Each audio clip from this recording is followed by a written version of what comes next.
আসসালামু আলাইকুম ভাইয়েরা, আমার ভাবিরা আপনাদের আজকে একটা ভাইরাল বিষয় নিয়ে কথা বলবো। সাধারণত আমি ভাইরাল বিষয় নিয়ে তো কথা বলি না, বাট বিষয়টা অনেক দেখে খারাপ লাগছে, সেজন্য আপনাদের সাথে শেয়ার করতে আসছি। যদি আমার ভিডিও ভালো লাগে লাইক করবেন, কমেন্ট করবেন, শেয়ার করবেন। ভাইরাল বিষয়টা হচ্ছে এক বোন তার সন্তান নাকি বিক্রি করে সে নিজের কিছু বিলাসিতা, নিজের কিছু ছোটখাটো থাকে না, নারীদের তো কত, নারীদের চাহিদার কোনো শেষ আছে বলেন? কেউ পূরণ করতে পারে, কেউ পূরণ করতে পারে না। তো সেই বোনটা নাকি নিজের কিছু সামান্য চাহিদা পূরণ করার জন্য তার সন্তান নাকি বিক্রি করে দিয়েছে। তো এই বিষয়টা নিয়ে এখন দেখি সোশ্যাল মিডিয়া খুব ওই বোনটাকে এমন অপরাধ, যেহেতু সে একজন মা, তো একজন মা হয়ে এত বড় কাজ করছে, এর জন্য সমাজ সবাই তাকে এটা কেমন মা, ছি ছি ছি ছি দিচ্ছে।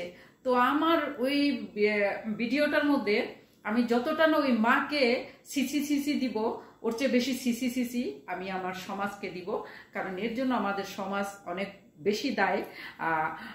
আপনারা হয়তো কেউ খেয়াল করছেন কিনা জানি না, ওই মার চোখগুলো দেখে, চোখের দিকে তাকিয়ে আমি একটা জিনিস অনেক উপলব্ধি করছি, যে ওই মাটা যাকে আপনারা মা বলতেছেন, আদৌ কি সে মা? আমার তো মনে হচ্ছে সেও একটা বাচ্চা। একটা যদি বাচ্চা না হতো বলেন, তার এই সামান্য একটা শখ, পায়ের নুপুর, সে পায়ে নুপুর করে গ্রামের আঁকা বাঁকা মেধো পথে ছন ছন ছন ছন ঝুমঝুম করে হেঁটে বেড়াবে, এই তার ইচ্ছা, এই তার শখ। তার এই শখগুলো পূরণ করার আগেই তাকে একটা বোঝা দিয়ে দিছে তার ঘাড়ে, তার মাথায়। সে হলো আমাদের সমাজের এখনো বাল্য বিবাহ। এখন অনেকে বলবেন, আপনার কেন মনে হইল ওই ওই নারীটা, ওই মাটা, ওই বোনটা বাল্য বিবাহ? হ্যাঁ, তার চোখ দেখে, তার বয়স দেখে, তার বডির শেভিং দেখে মনে হলো না সে খুব একটা প্রাপ্ত বয়স্ক একজন নারী, একজন মা হওয়ার মতো একজন মা, যাকে বলা হয় পরিপূর্ণ একজন মা। মা তো আমাদের দেশে 14 বছরও হয়, 13 বছরও হয়, যেটা আমি হয়েছি। হ্যাঁ, সেজন্য আমি কেসটা একটু বেশি বুঝতে পারছি। এটা আমি অনেক অল্প বয়সে মা হয়েছি। 14 বছরে আমি অলরেডি 2 বাচ্চার মা। এক বাচ্চা হইলেও তো একটা কথা ছিল, এখন বলবেন এটা কেমনে 14 বছরে 2 বাচ্চার মা? এই লম্বা চূড়া হিস্টোরি, এত হিস্টোরি কি এক ভিডিওতে বলা যায়? আমার কথা তো আজকে বলতে আসছি না, আমি আজকে বলতে আসছি ওই বাচ্চার, ওই মাটার কথা। তো আমাদের এই সমাজে এই ছোটখাটো শখ আহ্লাদ পূরণ না করতেই আপনারা মেয়ে সন্তানকে বিয়ে দিয়ে দেন। শুধু বিয়ে দিয়ে দেন না, তার ঘাড়ে একটা বোঝা দিয়ে দেন, তাকে অল্প বয়সে মা হয়ে যায়। সে না নিজেকেই চিনতে পারে নাই, সে তার বাচ্চাকে কি করে চিনবে? সে তার বাচ্চাটাকে কিভাবে টেক কেয়ার করবে বলেন? সে নিজেও তো একটা বাচ্চা। হ্যাঁ, সে নিজেও তো একটা বাচ্চা। এখন বলবেন যে না, একটা মেয়ে তো 18-19 বছরে মোটামুটি। আর এখন দেখেন আমাদের মতো একজন একজন মা, একজন নারী, হ্যাঁ, সম্পূর্ণ একজন প্রাপ্য বয়সের একজন মা, আমাদের মনের মতো দেখেন কত চাহিদা, কত শখ আহ্লাদ, কত চাওয়া পাওয়া। হ্যাঁ, আর ওই নারীটা, ওই মাটা তো একদম এতটাই কম তার বয়স যে তার চোখগুলো বলতেছে, হ্যাঁ, ধুরু এটা তো একটা বোঝা, এটা কেন আমার কুলে দিয়ে দিছে, এটা কেন আমার গাড়ে দিয়ে দিছে, আমি তো পায়ে নুপুর পরমু, আমি তো নাকে নাক ফুল দেবো, কানে দুল পরমু, মানুষ টিকটক বানায়, ভিডিও বানায়, আমি এগুলো বানাবো। এখন হয়তো বলতে পারেন যে এর জন্য দায়ী টিকটক, এর জন্য দায়ী সোশ্যাল মিডিয়া। অবশ্যই অবশ্যই এর জন্য তো অবশ্যই দায়ী, কারণ এই সব কিছুর পিছনেই যেমন খারাপ প্রভাব আছে, ভালো প্রভাব আছে। কেউ খারাপভাবে নেয়, কেউ ভালোভাবে নেয়। তো ওই নারীটা, ওই মাটা যে কৃষ্টি কালচারে বড় হয়েছে, যেই পরিবেশে বড় হয়েছে, তাকে তো এই ভালো মন্দটা কেউ বুঝায় নাই। এখন সমাজে তাকে, যখন সে একটা অপরাধ করছে, এখন সমাজ তাকেই সিসি, তাকেই বলতেছে। কিন্তু সিসি বলার আগে আমরা কি কেউ তাকে বুঝাইছি? আমরা কি তাকে কেউ বলছি এই কাজটা অপরাধ, এই কাজটা করা ঠিক নাই, এই কাজটা এমনি না এমনি? এরকম তো আমরা কেউ বলি নাই। কারণ কার চরকায় কে তেল দেয়? যার যার চরকায় সে তেল দেয়। যখন একটা অপরাধ হয়ে যায়, তখন আমরা একদম লইরাচড়া বসি, তখন আমরা একদম ডোল টাকর বাজে। আর সাংঘাতিক বাইদের তো কোনো অসম্ভব সাংঘাতিক ইন্টারভিউ তখন চলতেই থাকে একটার পর একটা।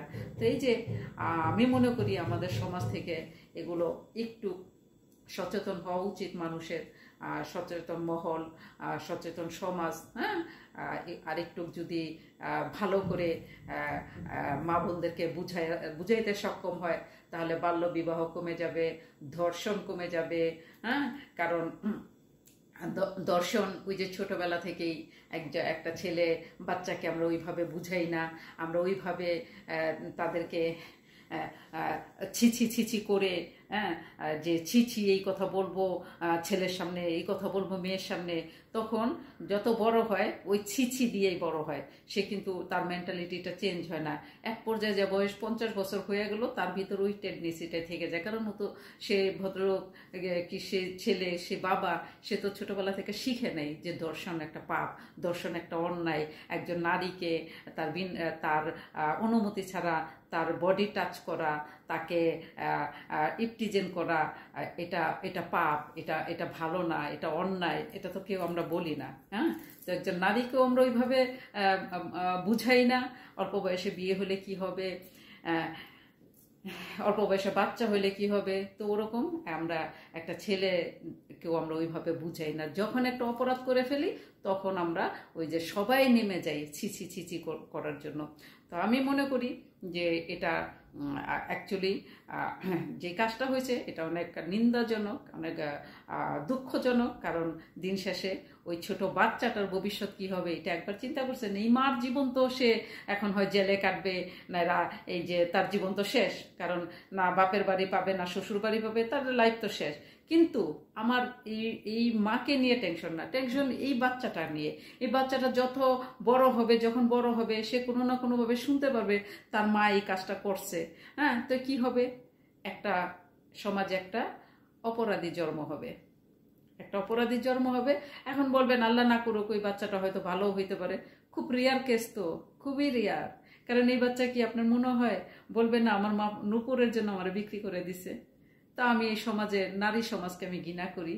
এই ছেলে যে কালকে যে আপনার আর আমার সন্তানকে দর্শন করবে না, এর গ্যারান্টি কে দিবে? কেউ তো দিতে পারবে না। তো আমার মনে হয় সমাজ থেকে এগুলো এখন ওঠা উচিত। সবাইকে আল্লাহ ভালো রাখুক, সবাইকে আল্লাহ নেক হায়াত দান করুক, আর সাথে সাথে সুবুদ্ধির উদয় হোক। মানুষ যেন একটু সচেতন হয়, যেন সমাজ থেকে এই সমস্ত জিনিসগুলো ধীরে ধীরে, একবারে তো যাওয়া সম্ভব না, ধীরে ধীরে যেন এই সমস্ত জিনিসগুলো সমাজ থেকে বিনীত হয়ে যায়। সবাই ভালো থাকবেন। আমি এত গুছায় গেছে কথাবার্তা বলতে পারি না, 4বার 5বার খালি ঢুক গেলি কথা বলতে গেলে। তো আমার ভুল ত্রুটি ক্ষমা দৃষ্টির চোখে দেখবেন। আমি কাউকে মনে কষ্ট আঘাত দেওয়ার জন্য কোনো কথা বলি না, কোনো কাজ করি না। যদি ভিডিও ভালো লাগে লাইক করবেন, কমেন্ট করবেন, শেয়ার করবেন। সবাই ভালো থাকবেন, নিরাপদে থাকবেন, বিন্দাস থাকবেন আমার মতো। Tata, bye bye.